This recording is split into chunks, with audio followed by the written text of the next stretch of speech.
Hello everyone, welcome to another installment of FCA Fridays installment. I'm going to be going over why I love mystery books and why it's my favorite genre and some of my favorites from the genre that I've read. I have always loved reading and my favorite books were always adventure books, and that led them into being mystery books because my life isn't that exciting. If you watch my vlogs, you probably know that. But I really love the idea of perception. I was a psychology major, so obviously perception and observation, something I'm interested in. And I loved just seeing the different books and how you can have so many different perspectives. Mystery books can have everything. They can be humorous, there can be romance, and those can be the centers or just sprinkled in it. And that's what's great. If you have just a comical book or just a romance book, that's what you're getting a whole bunch of. With a mystery book, it can be as much of anything or as little of nothing as it wants. And it's great to see so many different authors' perspectives. It's like, yeah, there's millions of mystery books, but each one is different, even from the same author. I particularly prefer anything that says a blah blah blah mystery. So this one says a Robin Light mystery, a Hannah Swanson mystery, a Milan Jelkovic mystery. I like anything like that because typically I like anything like that. The reason I enjoy them is because you get to follow this person. It's not usually a direct series where it's like you have to read 1 through 4, and if you try to start with, 3, you're not going to understand what's going on. It's more like there's multiple books in a set that were written at different times, and it's so great to really get to know the character. When you have multiple books set up, you get a lot of character development from all of the surrounding characters. And like this one over here, Murder on the Orient Express, The Scent of Murder, The Strawberry Shortcake Murder. Everywhere there's murder, I bet there's a killer. But it's great to see all the different perspectives that are available. This takes place in Britain on a train. The Scent of Murder takes place at a university. No, that's twisted. That's a twist of murder. It takes place on the street. That's where this one takes place, on the street. And this one, she just stumbles upon it, and it's great to see how these different people, she's just a baker, she's chilled, she's relaxed, Hannah Swanson, and she accidentally gets involved with things, whether because she usually finds the body or she's a suspect because she was there when the body was discovered. This person, Robin Light, she lives in Syracuse, New York. She runs a pet store, but seeing the two perspectives, she's a hard, no-nonsense, not taking your BS kind of woman. Hercule is a well-known sleuth who's well-respected and is very observational, and he's very akin to Sherlock Holmes. Milan Jelkovic is a not super well-known, but the town kind of knows of him, sleuth, and he's a private detective by trade.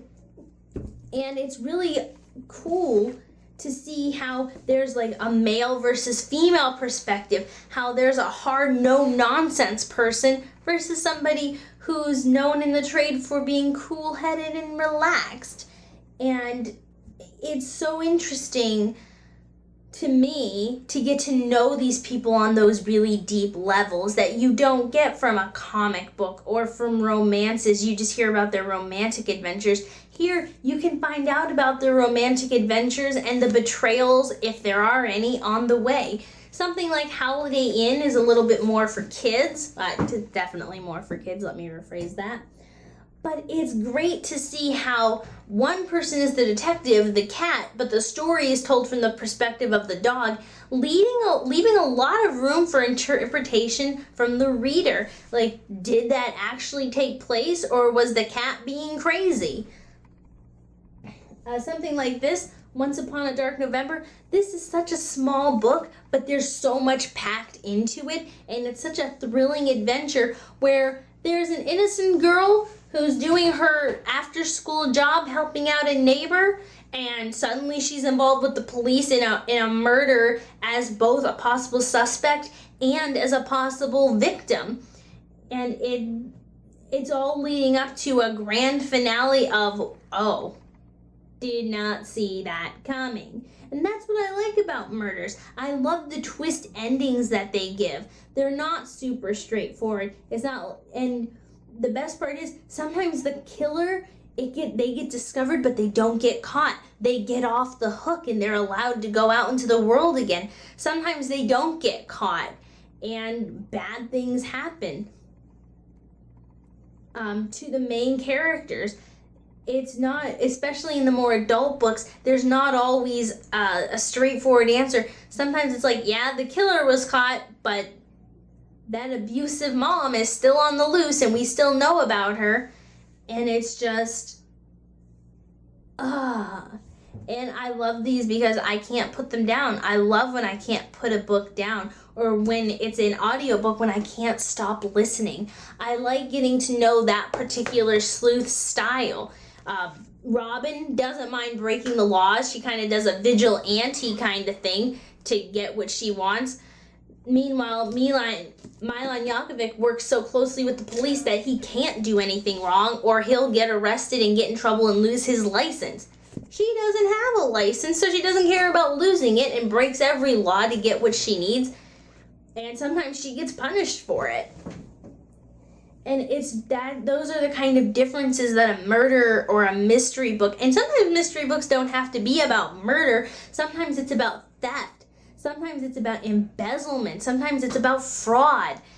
And sometimes they're all mixed into one. And you end up learning, oh, that person wasn't actually that bad. The assailant was also kind of a victim forced by circumstance.